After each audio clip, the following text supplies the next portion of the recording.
आपल्या महाराजाने जावळीच्या मोऱ्यांकडनं डोंगर घेतला. मोरे कोण? मराठी होता, आदिलशाचा सरदार, विजापूरचा आदिलशाह आणि अहमदनगरचा कुतुबशाह. महाराजांनी प्रेमाने पत्र पाठवलं, मोरे तुम्ही आपल्या जावळी राहिली तुझ्या ताब्यात घ्या, मराठ्यांचं साम्राज्य वाढवा.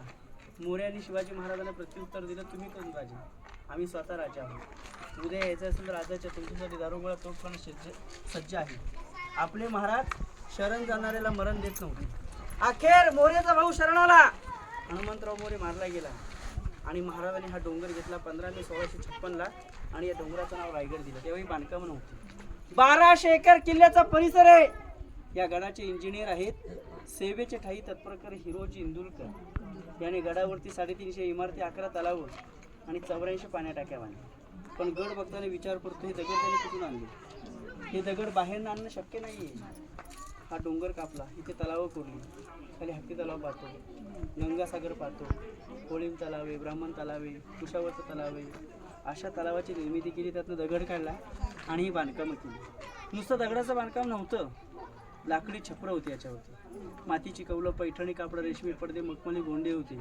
पण हा गड आज पडक्या स्वरूपात पाहायला मिळतो. मराठ्यांचं दुर्दैवती, आपले किल्ले उद्ध्वस्त आहेत. राजस्थानमध्ये गेलो तर किल्ले सुरक्षित आहेत. राजपूत राजे शरण गेले, इतिहासात म्हणे. अंधाराला घाबरत नाही, आबळाची साथ आहे, मोडेल पण वाकणार नाही, मराठ्याची जाते. देश धर्म पर मिटने वाला शेर शिवा का छावा था, महापरम पिता पे एकही शंभू राजा था. ज्याने आपल्या धर्मासाठी स्वतःचा त्याग केला. बघा, संभाजी महाराज जगण्यासाठी जन्म घेतला, फक्त युद्ध जिंकायचंच, आणि औरंगजेब मारण्यासाठी जन्म घेतला, युद्ध हरायचा तो. संभाजी महाराजांसमोर औरंगजेबाचं एकही ठिकाण लागला नाही. बादशाह होता तो, पण शिवपुत्र संभाजी वाघाच्या जबड्यात घालून हात मोजते दात ही जात मराठ्याची, पाच चालू करण्यात इतिहासाची. विचार करा, डोळ्यातून लोखंडी सळ्या भरल्या, नख तोडली, चामडं काढलं, पण एकही पापणी हलवली नाही. कुणासाठी? धर्मासाठी त्याग केला. कारण संभाजी महाराजांना 32 वर्षापेक्षा 18 किल्ले जिंकले होते.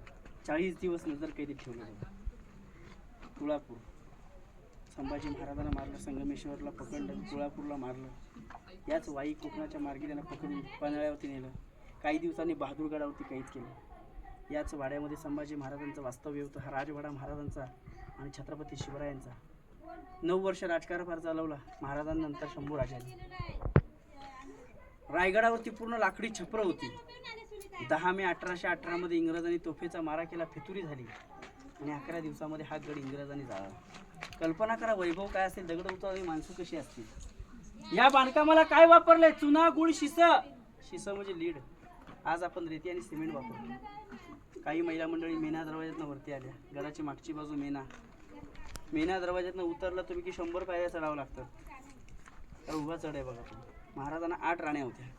पाठीमागे पूर्वी गार्डन असावं, रोपवे वगैरे नव्हतंच.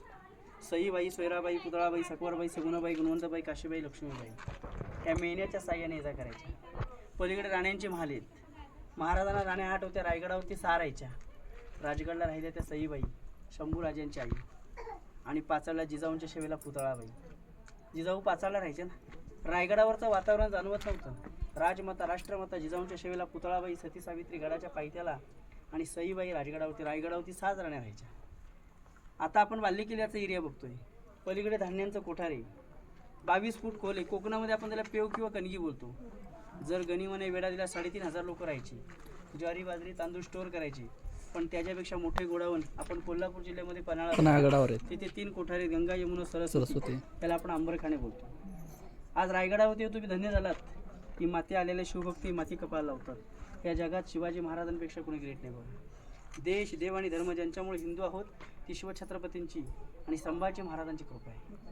चारिधाम करा, अष्टविनायक करा, पंढरपूर करा, 12 ज्योतिर्लिंग करा, पण महाराष्ट्रात येऊन जन्माला ज्यांनी रायगड